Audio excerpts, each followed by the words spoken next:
Assalamualaikum warahmatullahi wabarakatuh. Anak-anakku, apa kabar hari ini? Baik kan? Semoga semuanya dalam keadaan sehat walafiat. Anak-anak, sebelum kita memulai pelajaran, kita akan memulai dengan berdoa sesuai dengan keyakinan kita masing-masing. Berdoa mulai. Selesai. Baik, kita akan memulai pelajaran kita hari ini, yaitu tentang kondisi alam negara-negara di dunia. Kita tahu bahwa setiap negara di dunia ini memiliki karakteristik sendiri yang berbeda dengan negara lainnya, baik keadaan alamnya maupun keadaan penduduknya. Dalam bagian ini, kalian akan mempelajari keadaan alam beberapa negara di dunia, baik di benua Asia maupun benua lainnya. Keadaan alam yang dimaksud adalah lokasi, iklim, bentuk muka bumi, geologi, flora, dan fauna. Mengetahui tujuan pembelajaran. Tujuan pembelajaran, setelah kegiatan pembelajaran dilaksanakan, peserta didik diharapkan dapat menjelaskan keadaan alam negara-negara di benua Asia dan benua. Nah, pertama kita akan mempelajari tentang negara Jepang. Jepang adalah sebuah negara kepulauan yang terletak di benua Asia bagian timur atau Asia Timur. Sebagai negara kepulauan, Jepang memiliki sekitar 6.852 pulau besar maupun kecil. Pulau utama Jepang diantaranya adalah Pulau Hokkaido, Pulau Honshu, Pulau Shikoku, dan Pulau Kyushu. Jepang juga merupakan salah satu negara yang memiliki garis pantai terpanjang di dunia, yaitu sekitar 29.751 km persegi. Pulau Honshu merupakan pulau terbesar di Jepang. Ibu kota Jepang, yaitu kota Tokyo, terletak di Pulau Honshu itu. Kita lanjutkan. Lokasi Jepang. Nah, ini adalah lokasi Jepang, di mana di sebelah utara berbatasan dengan Laut Okhotsk, di sebelah timur Samudra Pasifik, dan di sebelah selatan berbatasan dengan Laut Cina Timur dan Laut Filipina. Secara astronomis, Jepang berada pada 30 derajat lintang utara sampai 40 derajat lintang utara dan 128 derajat bujur timur sampai 146 derajat bujur timur. Yang kedua yaitu iklim.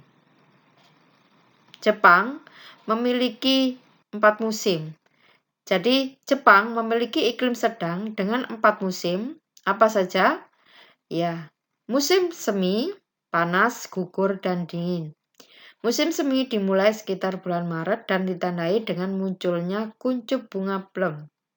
Setelah bunga plum berakhir, kemudian muncul kuncup bunga sakura. Yang ketiga yaitu bentuk muka bumi.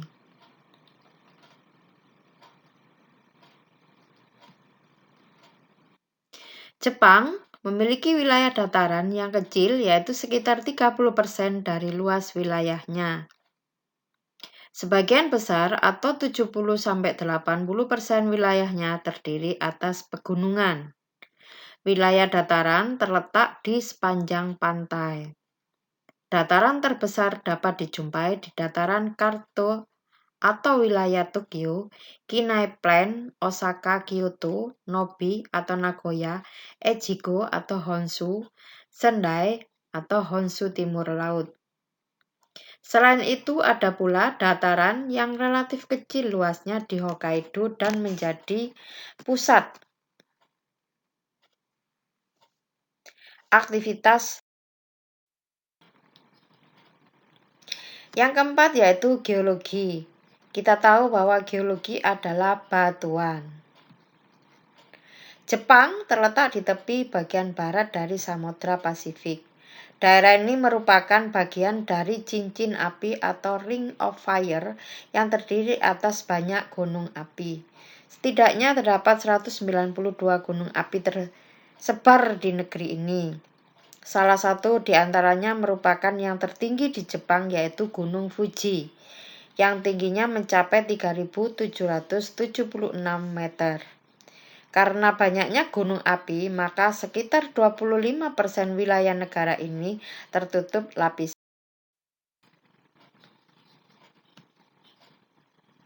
Nah, kalau kalian melihat tentang hewan dan bunga, maka kita akan mempelajari tentang flora dan fauna. Nah, kalian mungkin mengira penggunaan lahan di Jepang didominasi oleh daerah perkotaan dengan banyak pemukiman dan industri. Perkiraan tersebut dapat dipahami, mengingat Jepang merupakan sebuah negara maju atau negara industri. Ternyata perkiraan tersebut salah karena 67% wilayah Jepang justru masih merupakan hutan. Beberapa jenis tumbuhan yang dapat dijumpai diantaranya adalah pohon ek, bambu, maple, beech, dan poplar. Hewan di Jepang telah banyak berkurang.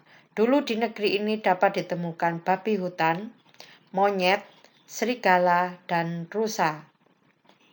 Namun kini jumlahnya terus berkurang. Yang terakhir yaitu kondisi penduduk Jepang. Walaupun jumlah penduduknya besar, tetapi ada kecenderungan terus mengalami penurunan. Angka kelahiran di Jepang relatif rendah, sehingga terjadi penurunan jumlah penduduk. Sementara itu, jumlah penduduk lanjut usia semakin besar jumlahnya karena keadaan kesehatan yang lebih baik. Sebagian besar penduduk Jepang bekerja di luar sektor pertanian. Perkembangan industri yang pesat membuat sebagian besar penduduknya bekerja di sektor industri.